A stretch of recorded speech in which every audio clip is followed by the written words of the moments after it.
Hi friends, thanks for joining me today. For those of you who are new here, my name is Rosa Phoenix. I'm an artist, art and meditation teacher, and creativity coach. Today I have something really wonderful to show you. It is my brand new pet portrait, and I'm going to show you how I created this.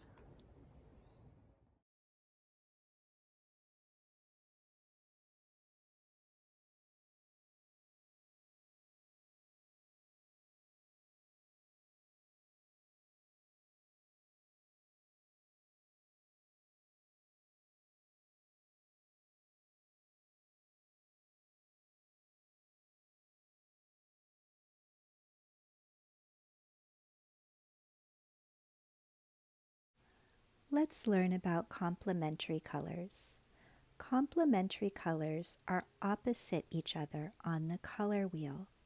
Here I show you two color wheels, and you can see I'm pointing to the colors I've chosen for my palette in this painting are orange and blue violet.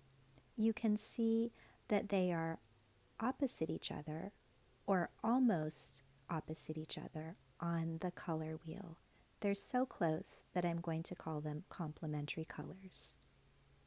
Complementary colors are very striking when you put them next to each other, and when you mix them together, they also create beautiful neutral tones of grays and browns. Introducing our wonderful subject, cat. I'd like to create an underpainting.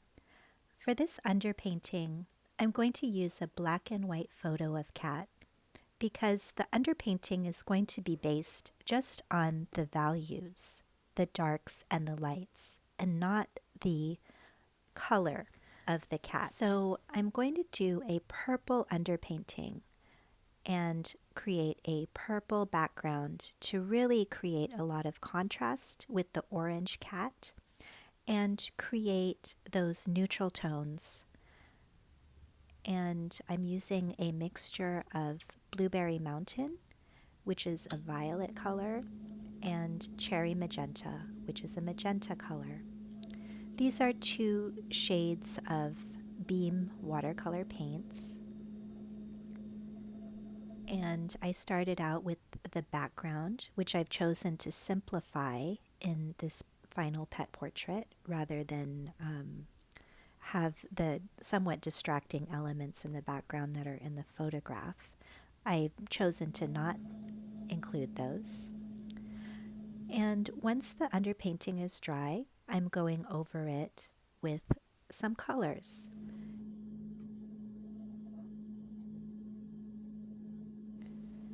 We begin with light colors first and then progress to darker colors.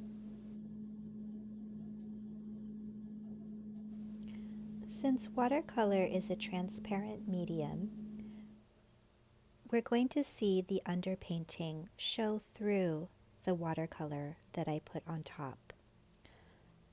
And this is a way of mixing colors.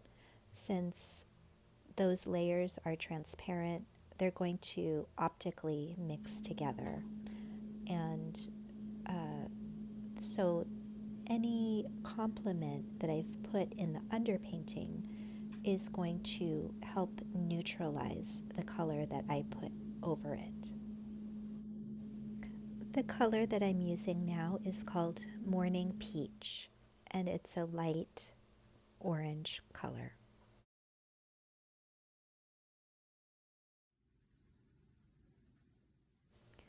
Now I'm switching to a color called Bread, which is an orangey brown color, and I'm getting the darker places on the cat's fur. Here's how the painting looks so far, and I've decided that I've wanted to go deeper and darker, especially in the background and in the interior of the box, so that the cat seems to really stand out from its environment. So I'm adding a color called Payne's Gray, or Timberwolf as it's called in the beam paint line. And I have mixed that with the Blueberry Mountain, and now I'm adding it wet on wet to the background and to other places on the portrait.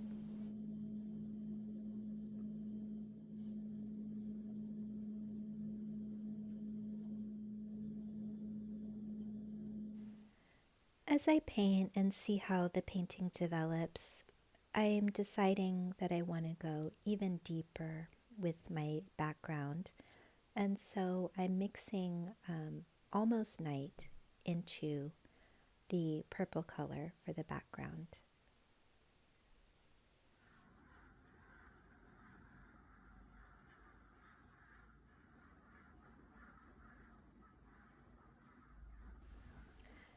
And now I'm also adding that deep dark purple color to the cat itself, because this is the part of the body that I want to recede into the background and to show that it's in more shadow.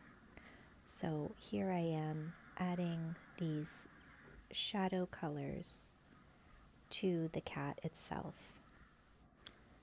I need to add more shadowy areas and create more of a sense of dimension to the cat. So I'm glazing over some parts of the cat using that purple color.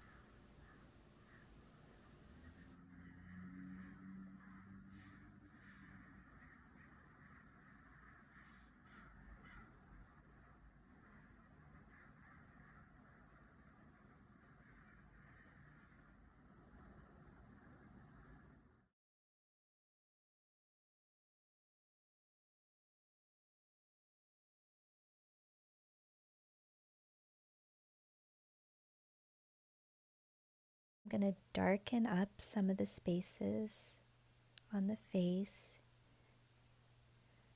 creating more sense of shadow and darker areas. So I'm actually using the purple to do that.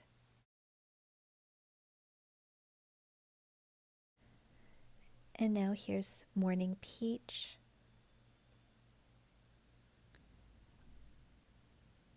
Just dotting it on to suggest those stripes, little highlights in the fur where it's a little bit lighter.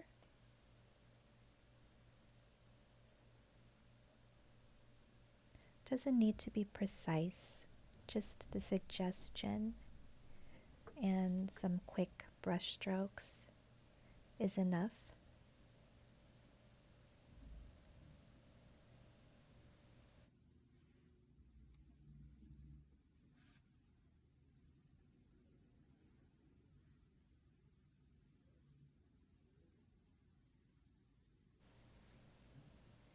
It's time to paint some highlights with white, and I can blot it with the paper towel to soften any areas. Just using the white very sparingly. Just little touches. There's only very few areas that are actually white in this painting.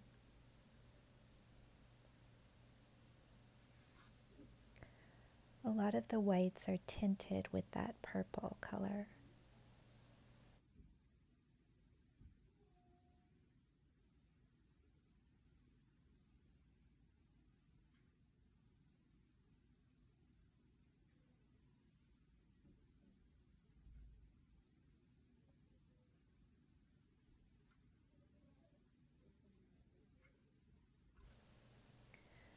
I can suggest little sprouts of fur, just using quick, irregular brush strokes. I've never used opaque watercolor before, and Beam Paints has several colors that are opaque, gouache type of watercolor. So Morning Peach is one of them, and White is one of them. It's nice to be able to go over darker colors using a light color, which you don't do when you use only transparent watercolors. So here's some Payne's Gray, or Timberwolf as it's called in the beam paint line. I'm going to mix that in with my purple mixture.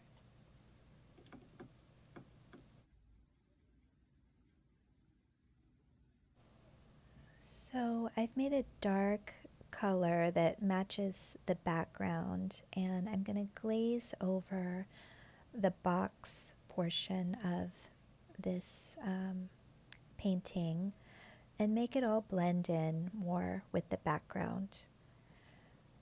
That's really going to help the sense of depth and make the viewer focus more on the cat. And bring the eye upward to the bright area of the cat. And I'm also going to glaze with the darker color these parts of the body to make them seem like they go back into space.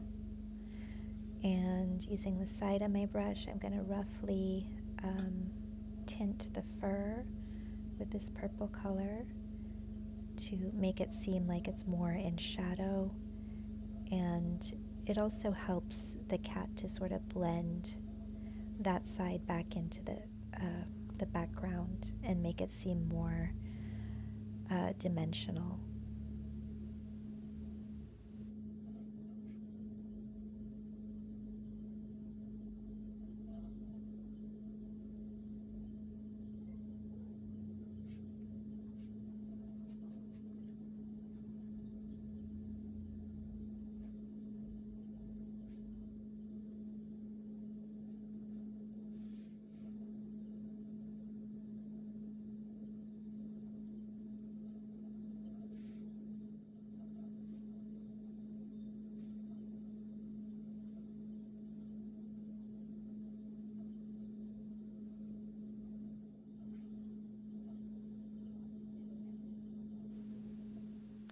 Here's the finished painting with some fine details done in watercolor pencil.